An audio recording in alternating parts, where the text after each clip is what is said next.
En el nombre del Padre, del Hijo y del Espíritu Santo. Amén. Señor, quiero alabarte y glorificarte, porque tu amor y tu misericordia me alcanzaron.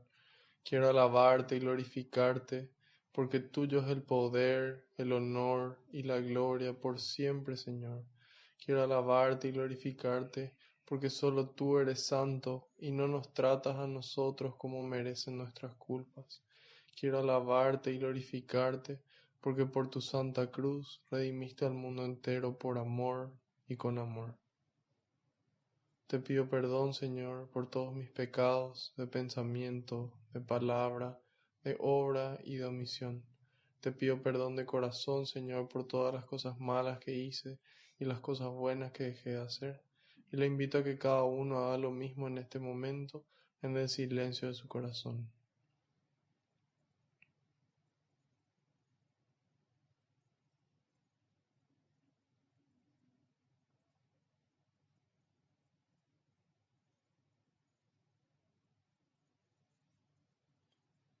Te pido, Señor, que se cumpla tu palabra.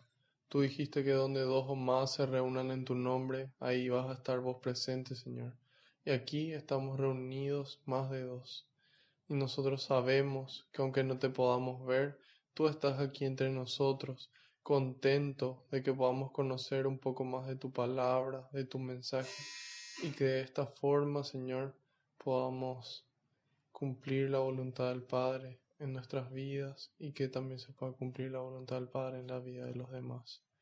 Te pido, Señor, que tú vayas por delante, que puedas allanar los caminos, que puedas arar la tierra de nuestra mente y nuestro corazón, para que esta semilla que se va a sembrar, que es tu palabra, pueda dar fruto y fruto en abundancia. En algunos el 30, en otros el 60, en otros el 100%, Señor. Te pido, Señor, que recojas todas las intenciones que cada uno trae, todos esos pedidos de oración que recibimos. Te pido, Señor, que los entregues al Padre, porque yo sé que tú los recoges con alegría, para que Él pueda concedernos eso que estamos necesitando, esa gracia, a su debido tiempo y acorde a tu voluntad. Gloria y alabanza sean dadas a ti, por los siglos de los siglos. Amén. Decimos todos juntos: Espíritu Santo, vacíame de mí y lléname de ti hasta rebosar. Espíritu Santo, vacíame de mí y lléname de ti hasta rebosar.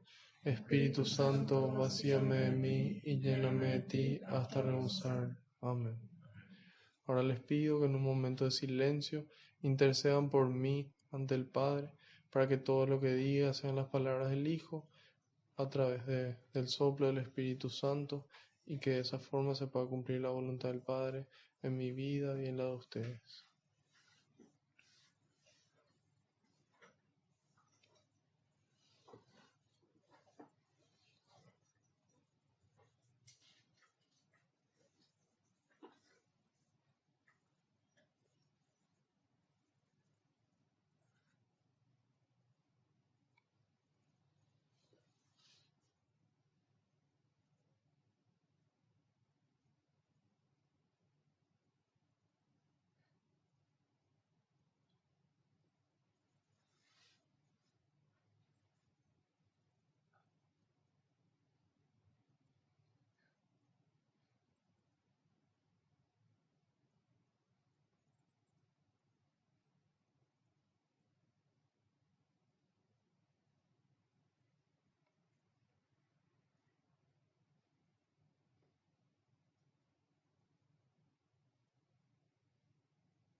Amén. Empezamos. Salmo 25.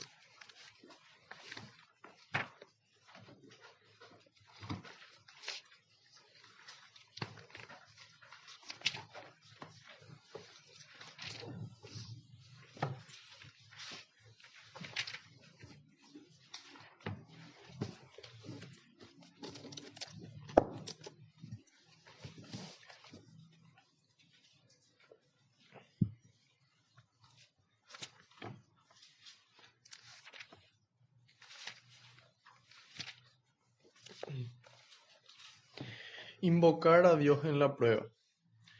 A ti, Señor, elevo mi alma, a ti que eres mi Dios. En ti he confiado, que no quede avergonzado, ni se rían de mí mis enemigos.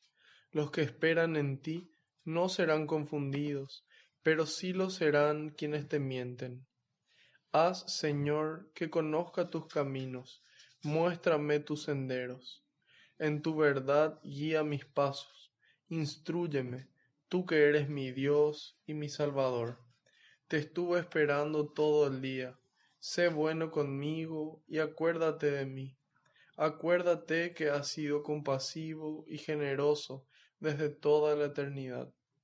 No recuerdes las faltas ni los extravíos de mi juventud, pero acuérdate de mí según tu amor.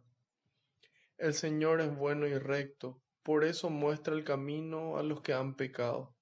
Dirige los pasos de los humildes y muestra a los sencillos el camino. Amor y lealtad son todos sus caminos, para el que guarda su alianza y sus mandatos. Rinde honor a tu nombre, Señor, y perdona mi deuda, que es muy grande.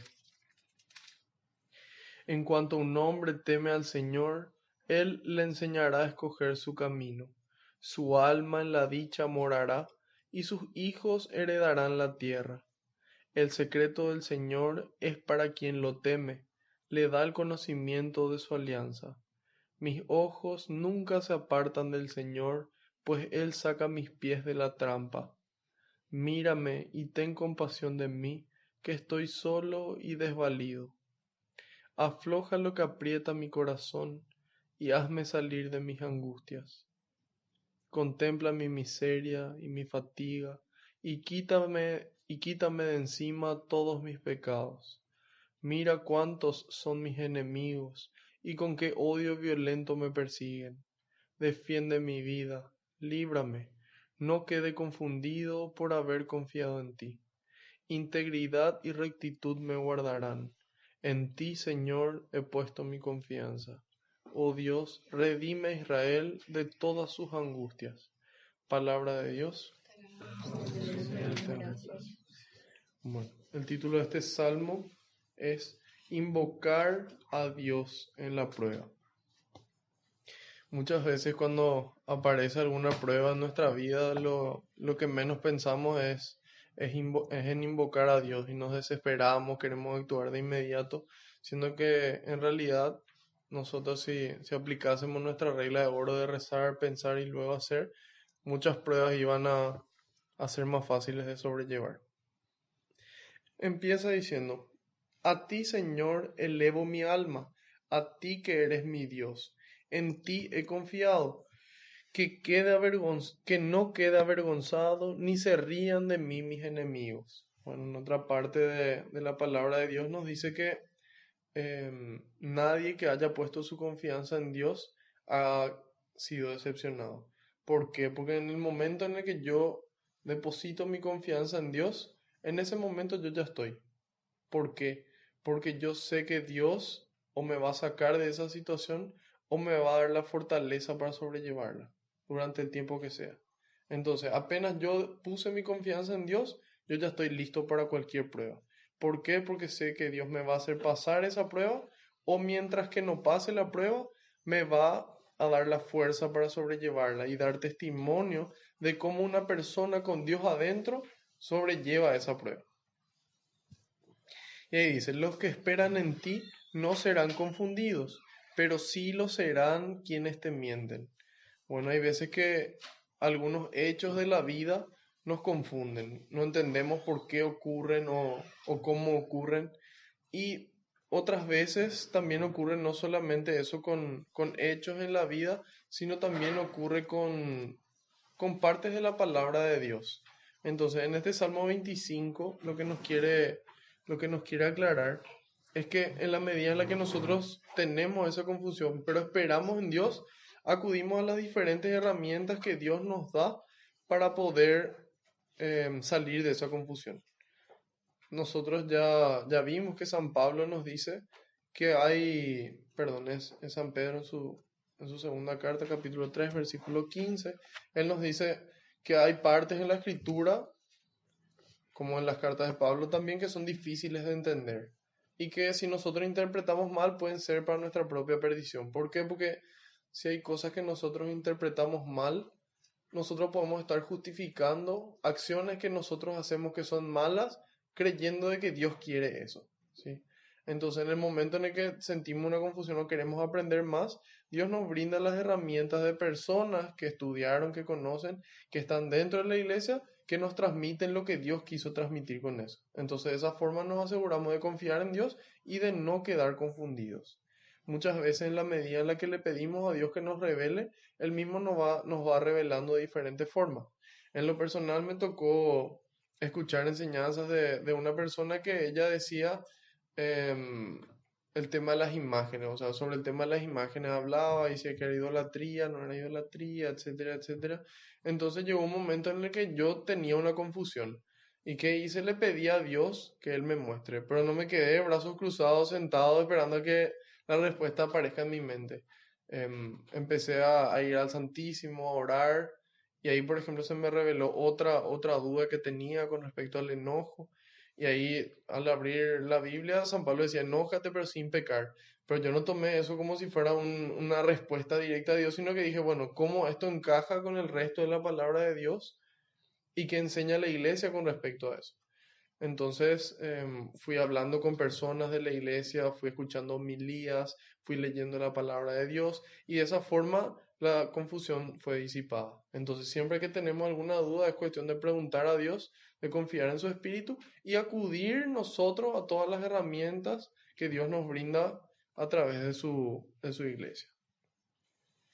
Después dice, Señor que conozca tus caminos, muéstrame tus senderos. En tu verdad guía mis pasos, instrúyeme, tú que eres mi Dios y mi Salvador. Bueno, cuando nosotros queremos ser buenos en algo de nuestra vida cotidiana, como podría ser, no sé, el deporte, nosotros queremos que la persona que nos instruya sea la mejor en ese deporte. O en el ámbito profesional, queremos que sea una persona que sepa de lo que está hablando. Entonces nosotros en nuestra humanidad muchas veces buscamos que sea la persona la más indicada, pero en nuestra vida entera, el que mejor podría instruirnos es Dios mismo, ¿verdad? O sea, desde el momento en el que es Dios el que nos instruye, ahí estamos seguros de que vamos por buen camino y hacia dónde nos vamos.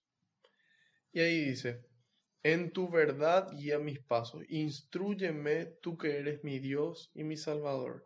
Te estuve esperando todo el día. Sé bueno conmigo y acuérdate de mí. Acuérdate que has sido compasivo y generoso desde toda la eternidad. No recuerdes las faltas ni los extravíos de mi juventud, pero acuérdate de mí según tu amor. Nosotros, todos los que estamos aquí sentados y todas las personas en el mundo, cometimos fallas durante nuestra vida, tal vez durante nuestra juventud, tal vez hace poco tiempo, tal vez antes de este momento, pero esas fallas, esas faltas, esos pecados, esos errores que que nosotros cometimos, no nos definen a nosotros como personas, no nos definen a nosotros ante Dios. Ante Dios nosotros somos sus hijos y Él en su infinito amor lo único que busca es que nosotros, así como dice el salmista, podamos pedirle que perdone nuestra deuda, por más de que sea muy grande. A veces, dependiendo de cada persona, esa deuda puede parecer muy grande. A lo mejor para una persona que asiste regularmente a misa, faltar un domingo a misa sea una deuda grande. A lo mejor para otras personas decir una mentira. A lo mejor para otras personas robar, para otras asesinar. Y así para cada una puede que la deuda sea grande para con Dios. ¿Y qué pasa?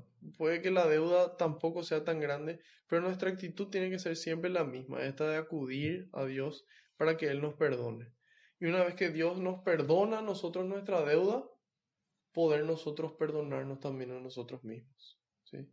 Y no quedarnos en la culpa, perdiendo el tiempo en lo que hicimos mal, en nuestros errores, en lugar de orar, en lugar de trabajar en eso que nos equivocamos para no volver a caer, ¿sí?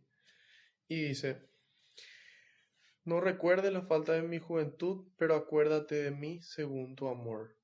Ok, Dios es amor. Y después dice, el Señor es bueno y recto. Porque ¿qué pasa? Nosotros al conocer esta imagen de Dios bueno, de esta imagen de Dios amor, de este Dios misericordia, de repente escuchamos que personas dicen, ah, bueno, pero entonces nadie se va a ir al infierno, nadie se va a perder porque Dios es tan bueno que le va a perdonar nomás todo lo que puedan hacer. Entonces, todos se van a salvar. Y Dios es bueno, eso es cierto. Dios es amor, eso es cierto. Dios es misericordioso, es cierto. Pero no es solamente bondad, no es solamente amor, no es solamente misericordia. Es bueno y recto, dice. Ambas cosas. Y al ser recto, Dios es justo, ¿sí? Y le da a cada uno lo que corresponde. Entonces, le da a cada uno lo que corresponde acorde a lo que esa persona voluntariamente y libremente eligió hacer, ¿sí? Si yo digo, bueno Señor, yo no quiero seguir tu camino, yo no quiero aceptarte, yo no quiero tu perdón, yo no creo que vos me puedas perdonar y no quiero que vos me perdones, entonces Dios no te va a obligar. Dios no te va a decir mi perdón es lo mejor que hay y te voy a perdonar igual. Entonces Dios respeta la voluntad y la libertad humana, porque Él nos creó así. Entonces, dice, el Señor es bueno y recto.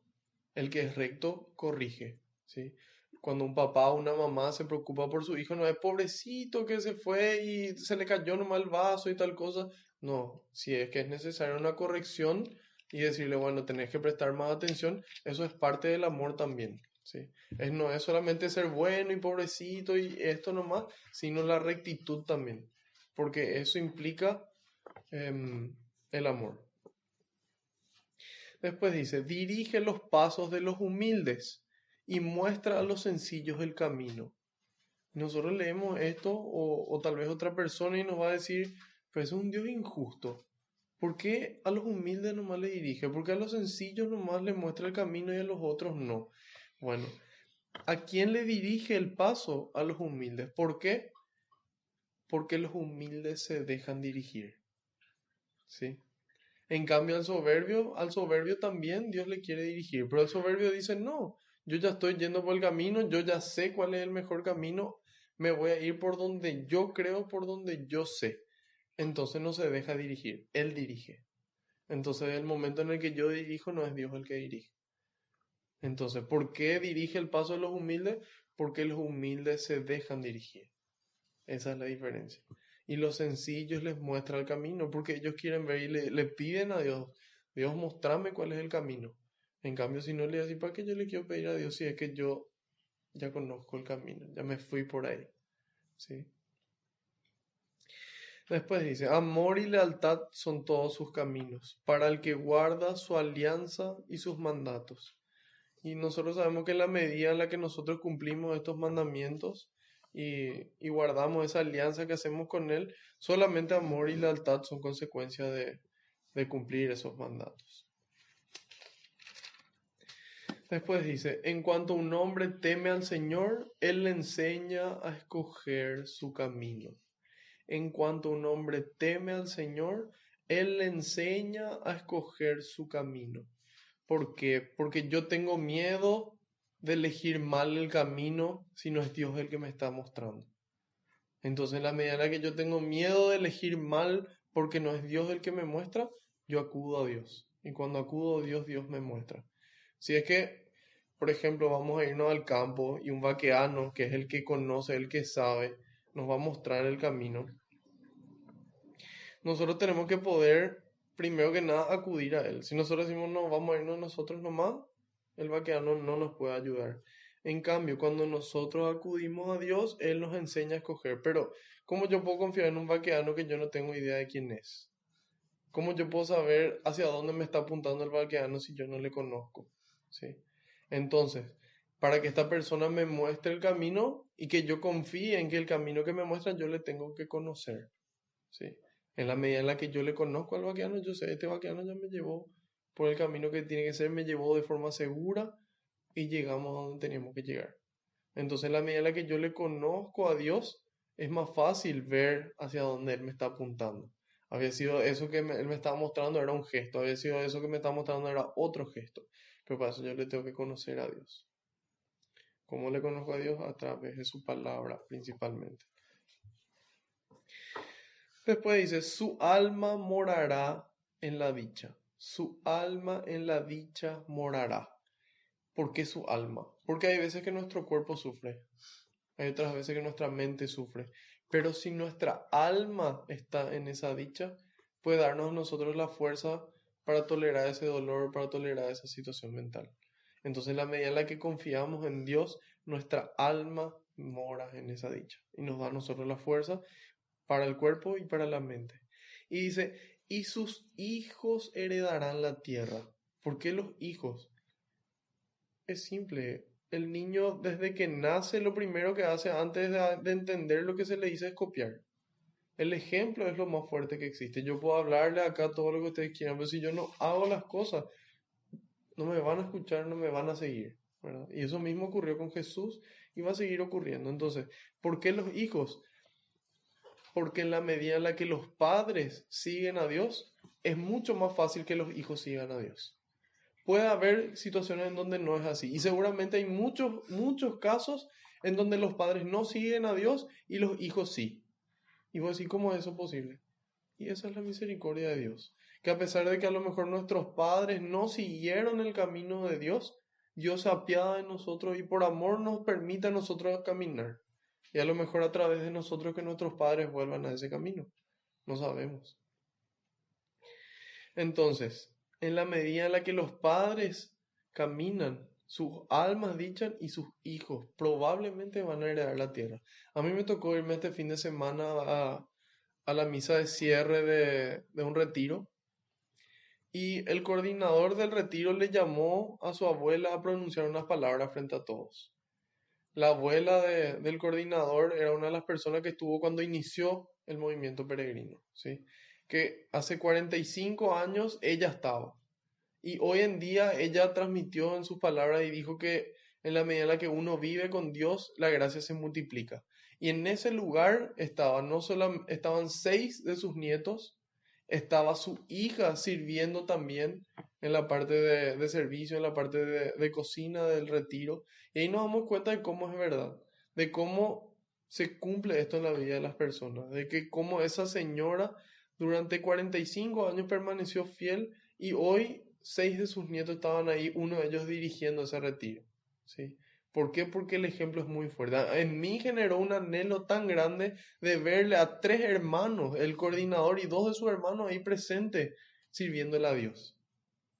Y dije, ojalá algún día esto se pueda dar. Y yo sé que la voluntad de Dios es que eso se dé. Porque Dios quiere que todos nosotros sirvamos, todos nosotros, nuestra familia, nuestros amigos y el mundo entero. Pero ya depende de cada persona que así sea. Decir, sí, yo quiero servir. Y depende no solamente de esa persona, sino de nuestra persona, de nuestro testimonio de vida que la traiga a esas personas a este camino y de nuestra oración por ellos. Después dice, el secreto del Señor es para quien lo teme, le da el conocimiento de su alianza. Mis ojos nunca se apartan del Señor, pues Él saca mis pies de la trampa. Mírame y ten compasión de mí, que estoy solo y desvalido. Atiendan lo que dice ahora. Afloja lo que aprieta mi corazón y hazme salir de mis angustias. Afloja lo que aprieta mi corazón y hazme salir de mis angustias. Afloja lo que aprieta mi corazón y hazme salir de mis angustias. Entonces, en la medida en la que algo aprieta nuestro corazón, estamos llamados a pedirle a Dios que afloje, que pueda sacar de nosotros esas angustias. Contempla mi miseria y mi fatiga y quítame de encima todos mis pecados. Hoy Dios nos ofrece la herramienta de la reconciliación, para que en el momento prácticamente que nosotros querramos aquí en nuestro país, en nuestra ciudad, podamos asistir y en ese mismo día Dios nos perdone todos nuestros pecados a través de ese sacerdote que con el poder recibido de Dios nos perdona. Jesús se hace físicamente presente, o sea, se hace presente en espíritu en ese sacerdote y ahí es Jesús mismo el que nos perdona nuestros pecados. Después dice, mira cuántos son mis enemigos y con qué odio violento me persiguen. A nosotros, a cada uno nos persigue un enemigo diferente, a lo mejor el mismo enemigo a varios de nosotros. Hay veces que ese enemigo que nos persigue es la pereza. Y a mí me toca escuchar a personas que me dicen no tengo ganas ni de salir de mi casa, no quiero rezar, no quiero irme a misa, no quiero ni siquiera comer. Y ahí nos damos cuenta de que la pereza ataca y no ataca así tranquila, sino que ataca salvajemente. También puede que nos ataque la ira y todo nos molesta, todo nos enoja y reaccionamos mal. También puede ser que nos ataque la gula y en la ansiedad nos ponemos a comer y comemos cosas que son perjudiciales para nosotros y comemos de más. Y hay veces que esos enemigos vienen solos, otras veces que se alían entre ellos y nos atacan en un combo peligroso. Por ejemplo, una persona con pereza y con gula puede ser muy perjudicial para su salud. Entonces, independientemente del combo de que vengan solos o que vengan todos juntos, nosotros estamos llamados a seguir el ejemplo del salmista y decirle, defiende mi vida, líbrame. Mira cuántos son mis enemigos y con qué odio violento me persiguen, pero que yo no quede confundido por haber confiado en ti. Integridad y rectitud me guardarán. Integridad. ¿Qué es integridad? Viene de la palabra íntegro, está relacionado con la palabra íntegro. ¿Qué significa íntegro? Un todo, completo. Nosotros muchas veces queremos cumplir algunos mandamientos, queremos cumplir 6, 7 o 9, pero hay uno que no queremos cumplir, o hay veces que no queremos cumplir 7, ¿verdad? Pero, ¿qué pasa? Íntegro. Íntegro es todo. Estamos llamados a cumplir todos los 10 mandamientos, no a excepción de este porque tal cosa, no. Esa integridad. Y esa integridad nos guarda. Y dice, en ti, Señor, he puesto mi confianza. Oh Dios, redime a Israel de todas sus angustias. ¿Quién es Israel? El pueblo de Dios. El pueblo que Dios eligió. Y son todas las personas que deciden acudir a Él. Y le pedimos que a todas ellas le libre de sus angustias. Entonces, haciendo un resumen, invocar a Dios en la prueba. En el momento de la prueba, ese es el momento en el que tenemos que invocar a Dios, ¿sí? Y en la medida en la que le invoquemos, Dios va a responder. Lo único que necesitamos para eso es humildad y darnos cuenta que Dios no solamente nos escucha, sino también que nos perdona nuestros pecados y arranca de nosotros toda angustia y afloja cualquier cosa que pueda estar apretando nuestros corazones. ¿Hay alguna pregunta o comentario?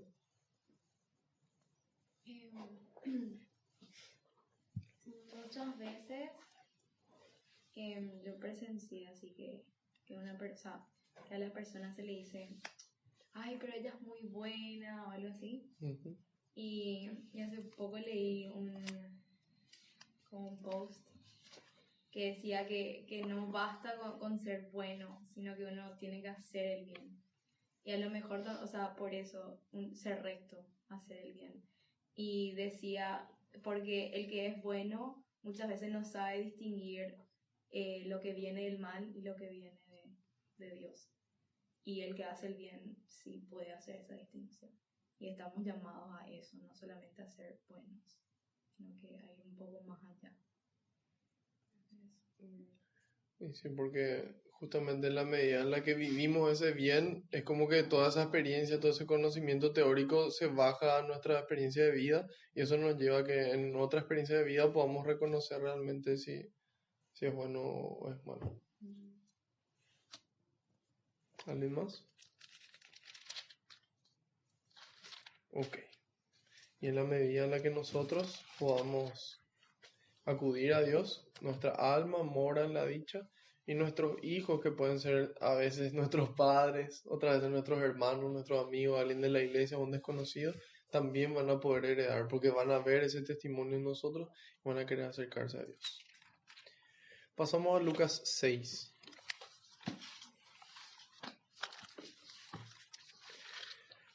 En Lucas 5 nos narraba el evangelista una pesca milagrosa donde Pedro, creyendo saber todo, le dice a Jesús, mira Jesús, esto es lo que yo hago toda mi vida, estuvimos pescando toda la noche.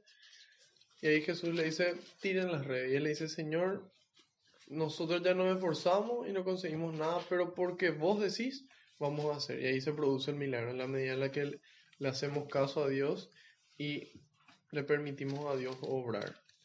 Después se aparecen dos casos, uno primero el del leproso, otro el del paralítico. En ambos casos son sanados.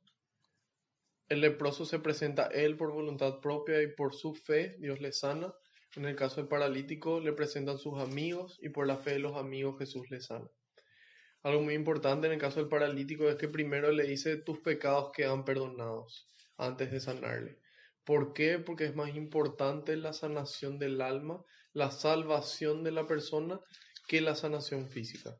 ¿Por qué? Porque una persona cuya alma está en estado de gracia, si su cuerpo muere, va directamente a la presencia de Dios, en donde va a gozar ya por toda la eternidad de su amor, de su paciencia y de su alegría. En cambio, si una persona sana tiene el alma herida por el pecado y muere estando sana, entonces ya sabemos cuál es la consecuencia. Entonces por eso primero le sana el alma. ¿Por qué? Porque es más importante.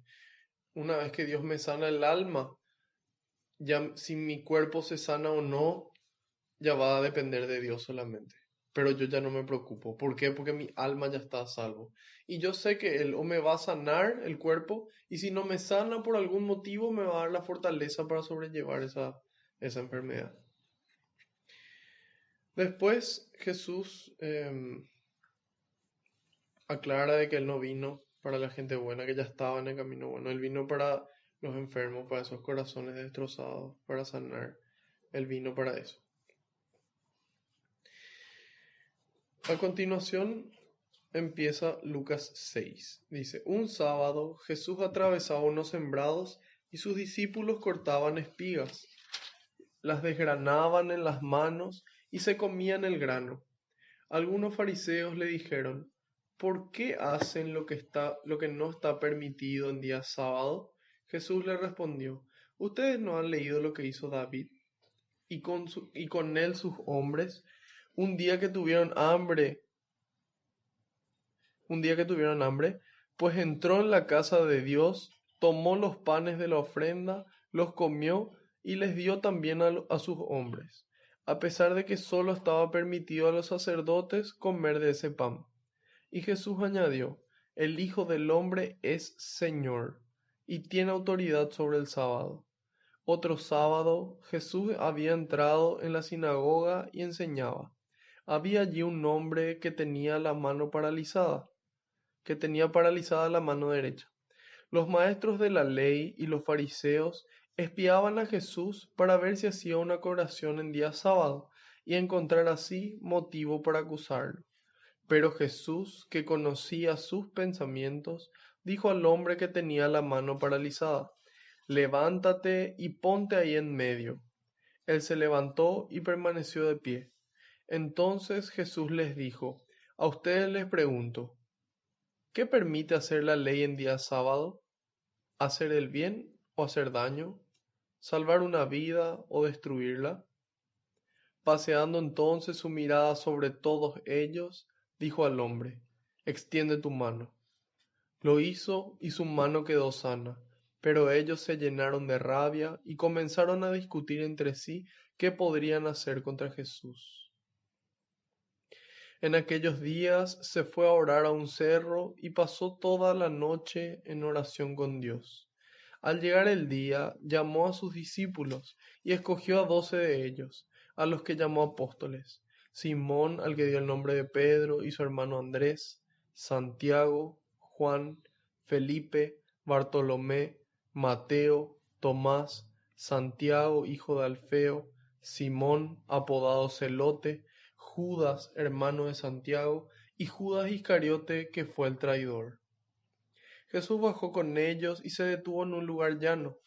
Había allí un numeroso grupo de discípulos suyos, y una cantidad de gente procedente de toda Judea y de Jerusalén, y también de la costa de Tiro y de Sidón. Habían venido para oírlo y para que los sanara de sus enfermedades. También los atormentados por espíritus malos recibían curación. Por eso, cada cual trataba de tocarlo, porque de él salía una fuerza que los sanaba a todos. Él entonces dirigió la mirada hacia sus discípulos y les dijo: Felices ustedes los pobres, porque de ustedes es el reino de Dios. Felices ustedes los que ahora tienen hambre, porque serán saciados. Felices ustedes los que lloran, porque reirán. Felices ustedes si los hombres los odian, los expulsan, los insultan y los consideran unos delincuentes a causa del Hijo del Hombre. Alégrense en ese momento y llénense de gozo, porque les espera una recompensa grande en el cielo. Recuerden que de esa manera trataron también a los profetas en tiempo de sus padres. Pero pobres de ustedes los ricos, porque ya tienen su consuelo. Pobres de ustedes los que ahora están satisfechos, porque después tendrán hambre. Pobres de ustedes los que ahora ríen, porque van a llorar de pena. Pobres de ustedes cuando todos hablen bien de ustedes, porque de esa misma manera trataron a los falsos profetas en tiempo de sus antepasados. Palabra del Señor. Gloria a ti, Señor Jesús. Bueno, empieza este evangelio en el capítulo 6, dice: un sábado Jesús atravesaba unos sembrados y sus discípulos cortaban espigas, las desgranaban en las manos y se comían el grano. Algunos fariseos le dijeron: ¿por qué hacen lo que no está permitido hacer en día sábado? Bueno, los fariseos eran personas sumamente instruidas que cumplían la ley a rajatabla. Entonces era como que ellos se convertían en policía. Ellos estaban atentos a ver si quién cumplía, quién no cumplía. En eso estaban ellos prestando atención y ven que los discípulos de Jesús no estaban cumpliendo con una de las exigencias del día sábado. Y ahí Jesús le responde: ¿ustedes no han leído lo que hizo David? Y eso no ya fue así como una ofensa enorme para los fariseos, porque ellos eran de los más instruidos. Y Jesús le preguntó: ¿y ustedes no leyeron lo que hizo David?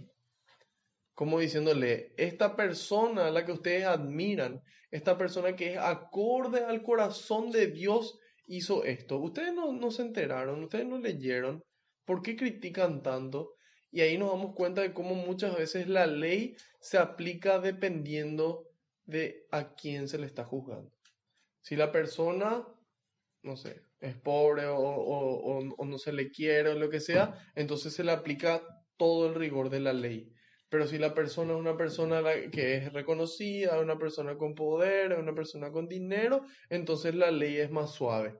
Y ahí nos damos cuenta de cómo esa ley no es absoluta, esa ley no es justa. Es una ley relativa. Y eso es lo que reclama Jesús. ¿Por qué le aplican todo el rigor de la ley a mis discípulos? Pero cuando David hizo, ustedes no se rasgaron las vestiduras.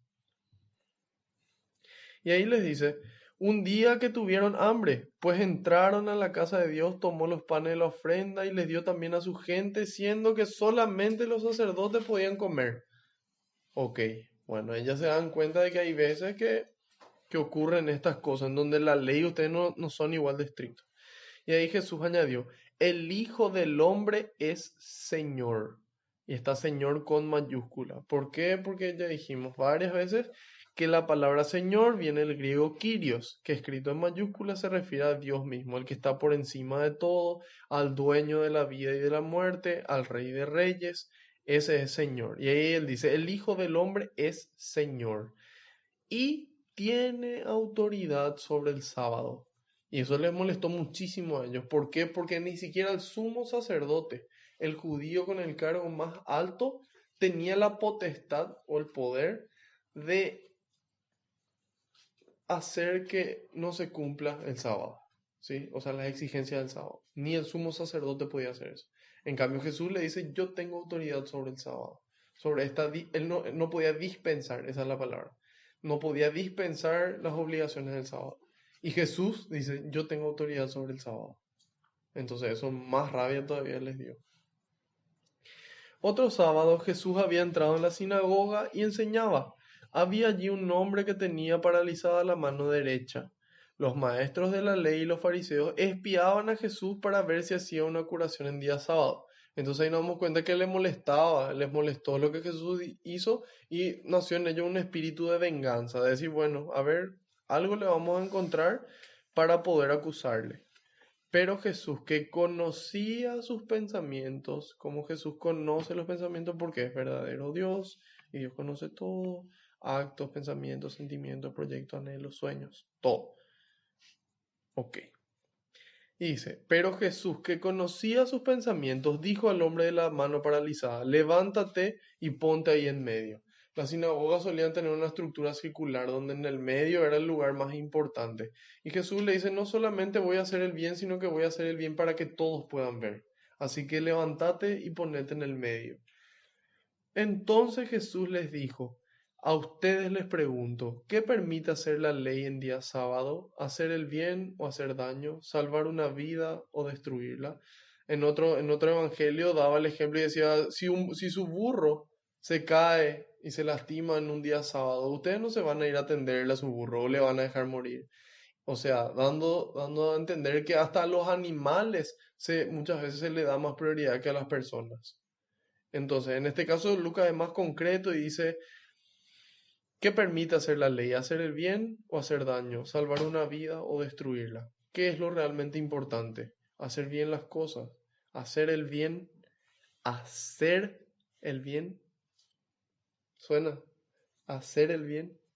Y ahí dice, paseando entonces su mirada sobre todos ellos. Uno a uno les miró para ver cómo reaccionaba cada uno ante el bien. Y dice, lo hizo, y le dijo al hombre, mientras que le miraba a todos, le dijo al hombre, extiende tu mano. Lo hizo y su mano quedó sana. Pero ellos se llenaron de rabia y comenzaron a discutir entre sí qué podrían hacer contra Jesús. Entonces ahí nos damos cuenta de la reacción de las personas. Cuando hay veces que nos toca hacer un bien, en las personas que están haciendo mal genera una reacción. A mí me tocó conocer a una persona que durante un examen salió el profesor afuera y todos empezaron a copiar. Y tanto enojo le produjo que le movió a ponerse de pie y decirle a todos los presentes, si ustedes ahora mismo no dejan de copiar, yo le voy a hablar al director y le voy a decir el nombre de cada uno de ustedes que están copiando. Y ustedes piensan que la persona le dijeron, muchas gracias por mostrarnos el camino correcto y darnos cuenta de que la deshonestidad no es buena. Y vamos a hacer un asado en tu nombre cuando termine el examen. Jamás. Lo odiaron a esa persona, se llenaron de rabia y pensaron cómo le podemos perjudicar a esta persona. Y nosotros estamos llamados a hacer eso. Estamos llamados como cristianos a hacer el bien, aunque nuestra propia vida esté en juego. No solamente un examen o lo que sea. El bien es más importante y eso es lo que Jesús nos muestra. Por eso los cristianos somos los que le seguimos a Cristo. Y ahí se llenaron de rabia, pero Él hizo lo correcto. Sí.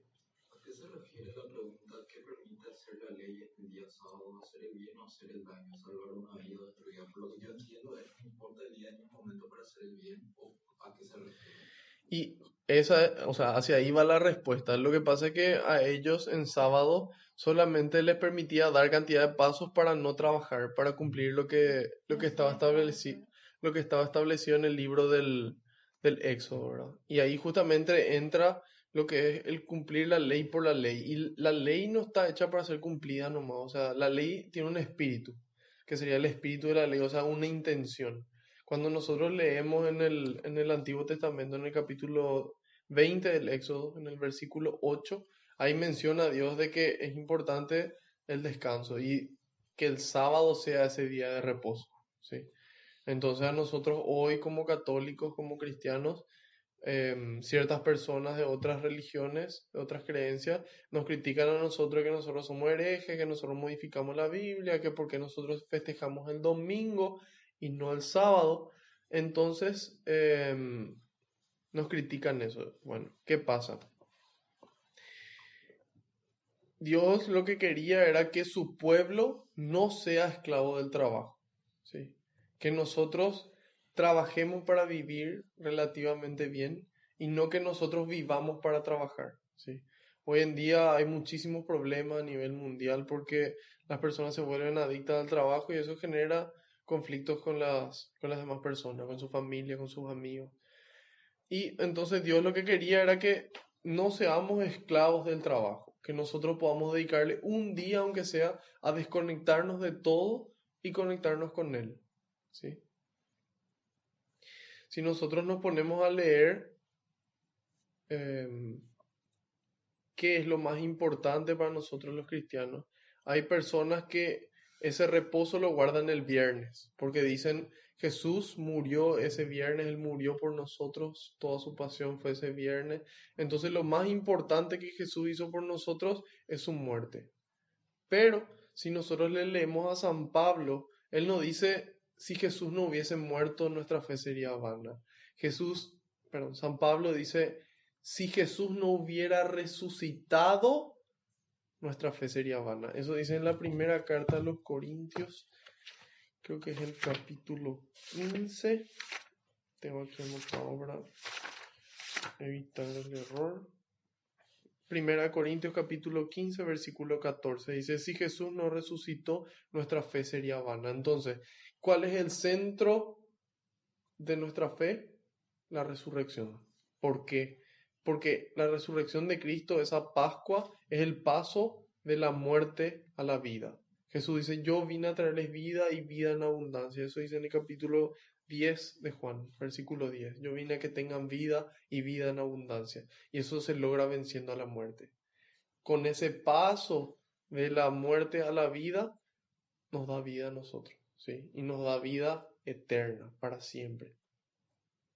Entonces, ¿cuál es la fiesta más importante para nosotros los católicos? La única fiesta en el año que la iglesia nos pide comulgar, Pascua. El día de la resurrección no es ese Viernes Santo cuando Jesús muere, no es su nacimiento, es la resurrección de Jesús. Es la resurrección de Jesús lo que le da sentido a nuestra fe. ¿Y Jesús qué día resucitó? Mateo 28:1 dice, el primer día de la semana, el día después del sábado.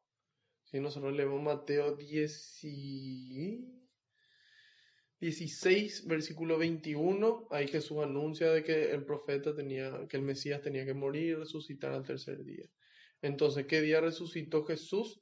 Domingo, ¿sí? Cuando nosotros leemos Hechos de los Apóstoles, capítulo 20, versículo 7, dice lo siguiente.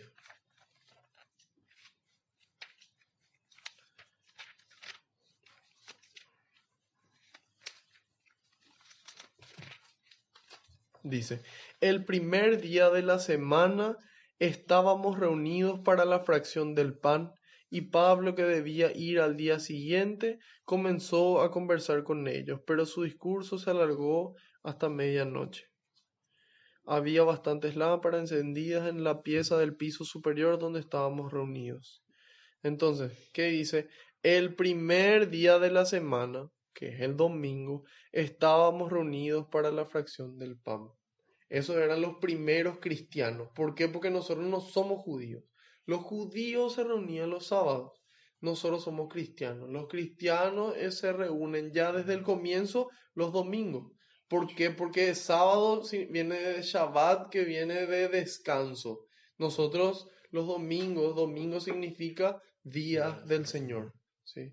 Cuando nosotros leemos Apocalipsis 1:10, San Juan, no Constantino, como muchas personas dicen que inventó esa palabra, no. Ya San Juan escribió en el libro del Apocalipsis, capítulo 1, versículo 10, dice que él recibió una epifanía, recibió una revelación de Dios el primer día de la semana. No, dice, recibió el día del Señor. Y la traducción de día del Señor es domingo. Entonces, después, si nosotros leemos la primera carta a los Corintios, capítulo 16, versículo 2, dice lo siguiente.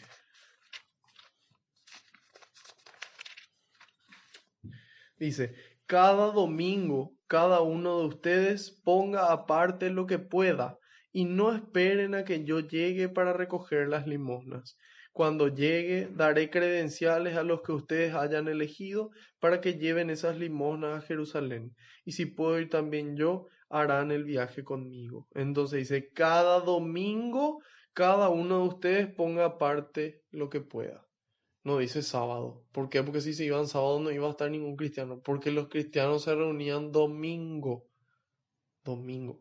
Entonces, por eso dice, cada domingo hagan su ofrenda. Y dice, pongan aparte lo que pueda. No dice 10%.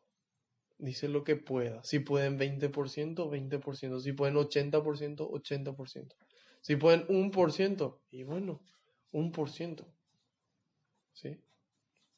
Entonces, ¿por qué domingo? Porque domingo resucitó Cristo, porque la resurrección de Cristo es lo que le da sentido a nuestra fe. Entonces, por eso nosotros nos reunimos domingo. ¿Y qué dijo Jesús? Jesús dijo, yo soy Señor y yo tengo autoridad sobre el sábado. ¿Sí?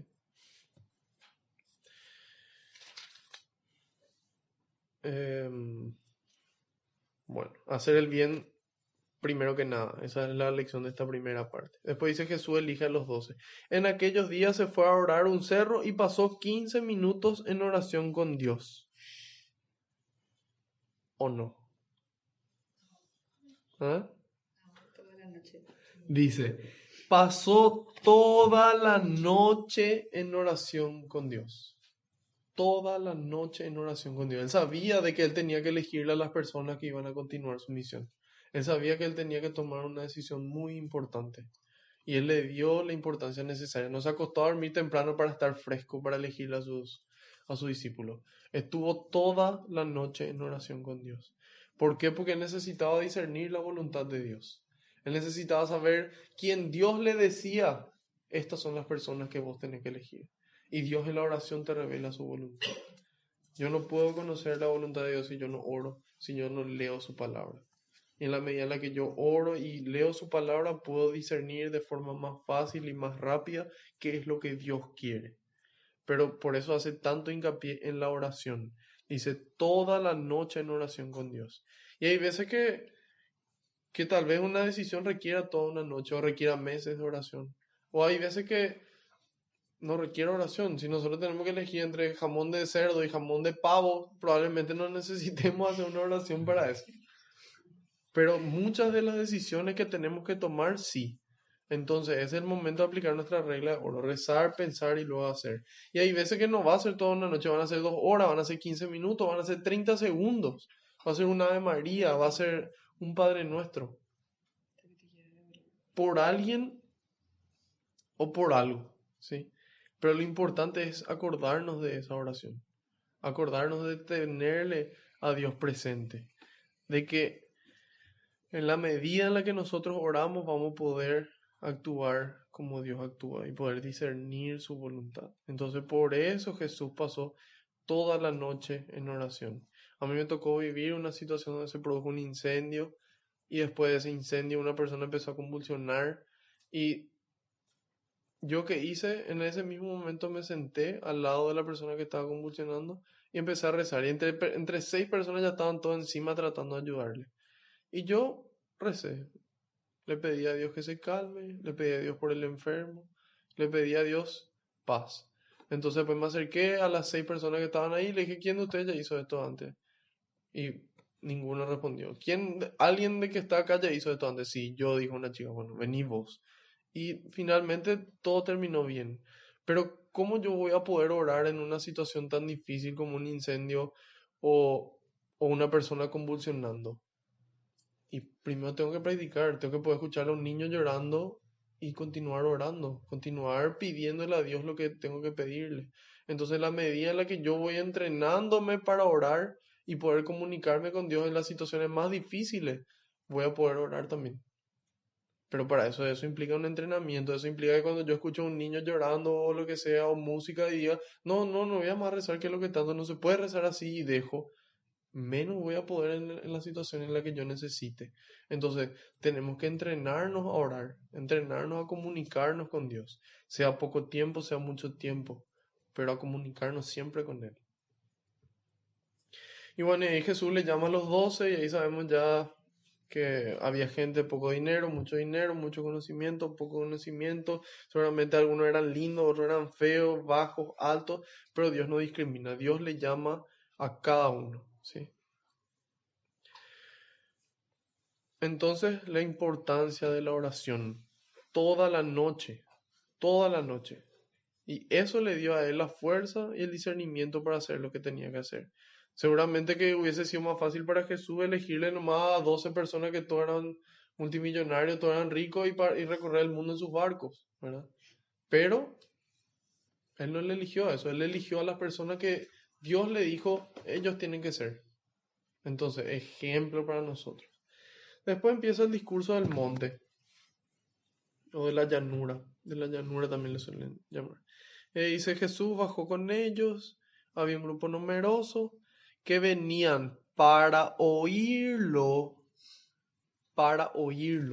escucharle, estaban ahí, para escucharle y para que lo sanara. ¿Por qué? Porque cuando yo escucho la palabra de Dios, ahí empieza a sanar mi alma, empieza a sanar mi espíritu. Después va a venir la sanación física. Puede que venga, puede que no, pero eso no es prioridad. Entonces acá dice, venían para escucharle y para que lo sanara. También venían los atormentados por espíritus malos que recibían curación. Acá queda en evidencia de que Jesús es ese médico, no solamente del cuerpo y de la mente, sino del alma. Y hoy en día nosotros sabemos que a nivel mundial hay enfermedades que solamente tienen tratamiento, pero no tienen cura. Hay veces que eso ocurre porque la herida no está ni en el cuerpo ni en la mente, sino en el alma. Y el único que puede llegar a esa profundidad y así como un cirujano tocar el alma y restaurarle para una sanación completa es Jesús. Solamente Jesús tiene ese poder. Y dice, ¿a quién le sanaba? A todos. Y dijimos, nosotros hoy estamos llamados así como cristianos, como seguidores de Cristo, a sanarle a las demás personas. Y tal vez en algún momento todos podamos alcanzar el don de sanación y podamos imponerle las manos a una persona enferma y esa persona se sane. Pero mientras tanto, hay un don de sanación mucho más cotidiano, que requiere solamente 16 músculos, una sonrisa. A veces con una sonrisa le podemos ayudar a sanar a las personas. A veces con un abrazo, a veces con una palabra de aliento, a veces con nuestros dedos. ¿Cómo con nuestros dedos? Utilizando nuestros dedos para lo que todo el día utilizamos. Enviar mensajes de WhatsApp. Y abrazo con los dedos está medio raro, ¿verdad?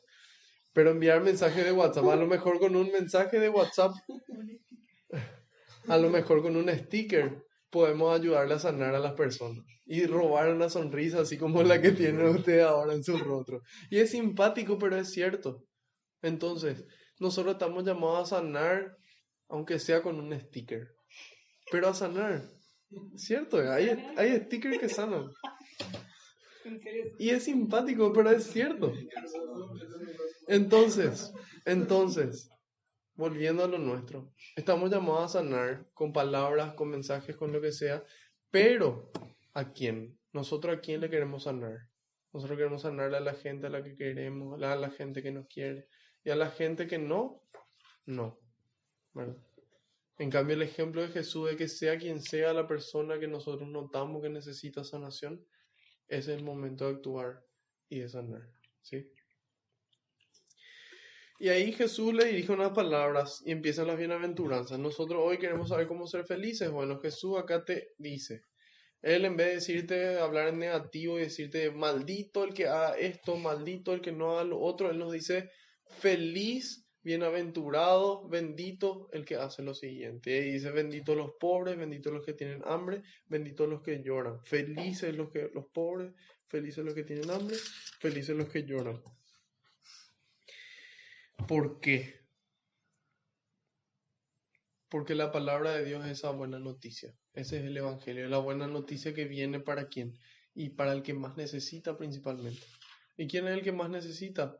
El que no tiene plata para su medicamento, para su educación, el que no tiene plata para comer, el que está triste, el que tiene miedo, el que está ansioso. Esos son los que más necesitan. Y Dios te dice feliz de vos, porque esto no va a durar para siempre. La cruz dura 3 horas y la gloria después de la cruz dura para siempre. Y si nosotros comparamos esa gloria eterna con esos momentos de sufrimiento, que puede ser toda una vida de sufrimiento, 70 años, comparado con la eternidad, son nada. Así que ánimo, así que fuerza, feliz de vos que este sufrimiento se va a acabar. Y dice, felices los que lloran porque reirán, felices los que tienen hambre porque serán saciados. La forma que tenían ellos de escribir estaba implícito cuando decía, por ejemplo, los que tienen hambre porque serán saciados por Dios. Porque es Dios mismo el que va a saciar esas necesidades. Y después dice, felices ustedes si los hombres los odian, los expulsan, los insultan y los consideran unos delincuentes a causa del Hijo del Hombre. Hoy a lo mejor a nosotros nos pueden considerar tontos, bobos o ignorantes o lo que quieran por seguirle a Jesús. O por un lunes dedicarle una hora y media a Dios. O un domingo en vez de dormir, en vez de irnos de viaje o lo que sea, dedicarle una hora a Dios. Y a lo mejor pueden pensar de que somos tontos y a lo mejor nos van a odiar porque cortamos su fiesta o lo que sea. Y a lo mejor nos van a echar de algunos lugares por hacer las cosas como corresponde. Pero Jesús nos dice, alégrense en ese momento y llénense de gozo. ¿Qué significa llenarse? Significa que no haya absolutamente nada más. Que no haya odio hacia esas personas que te están tratando mal. Que no haya enojo, que no haya tristeza, que no haya absolutamente nada más que alegría en ese momento. Eso es lo que Jesús nos dice, porque les espera una recompensa grande en el cielo. Y recuerden, esto mismo ya les pasó a los profetas. Y después empieza no con las maldiciones, sino lamentaciones. Cuando, por ejemplo, un papá o una mamá ve que su hijo está en las drogas y dice, pobrecito, que piensa que en las drogas está la felicidad y no en Dios.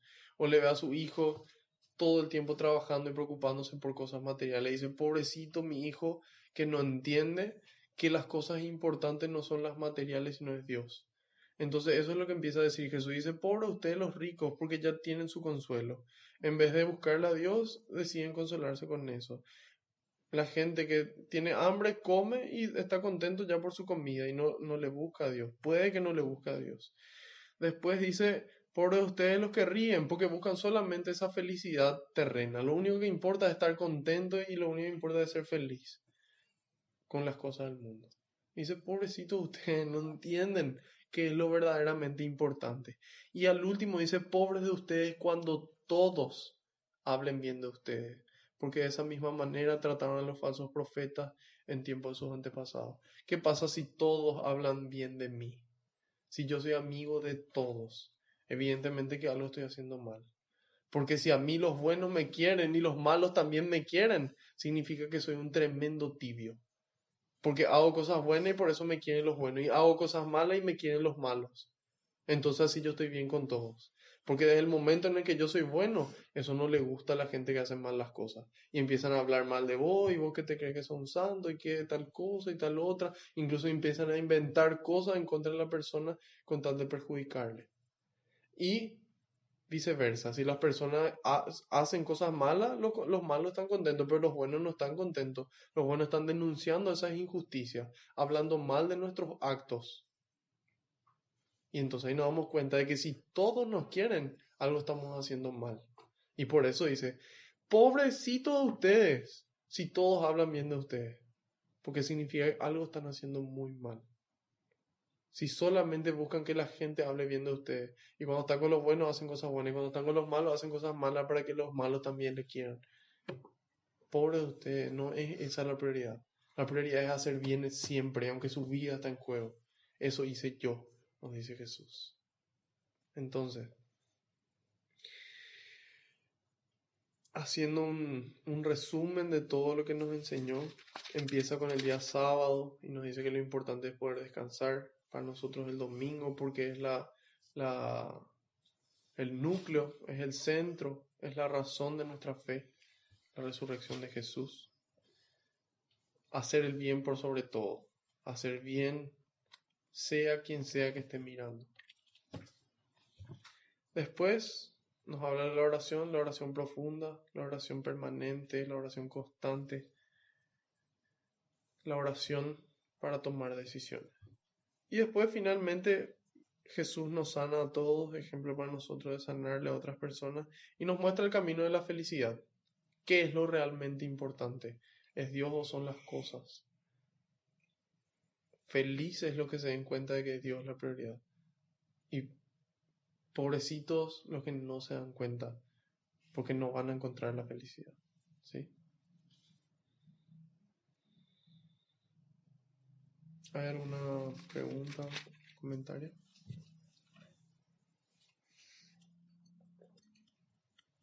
Excelente, se lució el espíritu.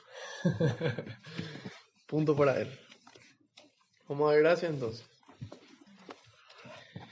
Señor, quiero darte gracias por este día que nos regalaste, por esta oportunidad de reunirnos en tu nombre, de conocer tu mensaje, Señor, que podamos aceptar y llevarlo a la práctica, que esto sea bendición para nosotros y todas las personas que se encuentren con nosotros, que podamos como tú, Señor, ser herramientas de sanación, que primero, Señor, tú puedas sanarnos a cada uno de nosotros y nosotros después podamos llevar esa sanación a todos los que necesiten. También, Señor, que podamos nosotros seguir por tus caminos, pedirte que nos instruyas en todo momento, permanecer en oración para reconocer esas instrucciones y que en esa medida nuestra alma, nuestro espíritu permanezca en dicha y nos dé fuerza a nuestro cuerpo y a nuestra mente. Te doy gracias, Señor, por la vida de cada uno de los que asistieron y también por los que quisieron asistir pero por algún motivo no pudieron. Te pido que toda la bendición que se derramó aquí se derrame también sobre ellos. Te pido, Señor, que estas palabras puedan hacer eco en nuestra mente y nuestro corazón para que podamos hacer el bien como primera medida. Glorias y alabanzas sean dadas a ti por los siglos de los siglos. Amén. Envía, Señor, más obreros a la viña, porque la cosecha es grande y los obreros son pocos. Te decimos todos juntos: Padre nuestro que estás en el cielo, santificado sea tu nombre. Venga a nosotros tu reino. Hágase tu voluntad en la tierra como en el cielo. Danos hoy nuestro pan de cada día. Perdona nuestras ofensas, como también nosotros perdonamos a los que nos ofenden. Y no nos dejes caer en la tentación, y líbranos del mal. Amén. Madre Santa, te damos gracias por amarnos, por caminar con nosotros cada día, por ser ejemplo para nosotros de silencio y de oración, esa oración profunda que nace del corazón. Te damos gracias por interceder por nosotros, por orar por nosotros, ante el Padre, ante tu Hijo y ante el Espíritu Santo, y por mostrarnos siempre el camino a Jesús para que podamos hacer lo que Él nos dice. Dios te salve María, llena eres de gracia, el Señor es contigo, bendita tú eres entre todas las mujeres, bendito es el fruto de tu vientre Jesús. Santa María, Madre de Dios, ruega por nosotros pecadores, ahora y en la hora de nuestra muerte. Amén. Haciendo caso al pedido del Papa, rezamos a San Miguel Arcángel. San Miguel Arcángel, defiéndenos en la batalla. Sé nuestro amparo contra la perversidad y acechanzas del demonio. Reprímale Dios, pedimos suplicantes, y tú, príncipe de la milicia celestial, arroja al infierno con el divino poder a Satanás y a los demás espíritus malignos que andan dispersos por el mundo para la perdición de las almas. Amén. Bajo tu amparo nos acogemos, Santa Madre de Dios. No desoigas las súplicas que te dirigimos en nuestras necesidades. Antes bien, líbranos de todo peligro, oh Virgen gloriosa y bendita. Ruega por nosotros, Santa Madre de Dios, para que seamos dignos de alcanzar las promesas y gracias de nuestro Señor Jesucristo. María, auxiliadora a los cristianos. Ruega por nosotros. Sagrado Corazón de Jesús. Gloria al Padre, al Hijo y al Espíritu Santo. Ahora en el principio, ahora y siempre, por los siglos de los siglos. Amén. Alabado sea Jesucristo, por siempre sea bendito y alabado. Que la paz y la alegría del Señor nos acompañen a todas partes. Amén. En nombre del Padre, del Hijo y del Espíritu Santo. Amén.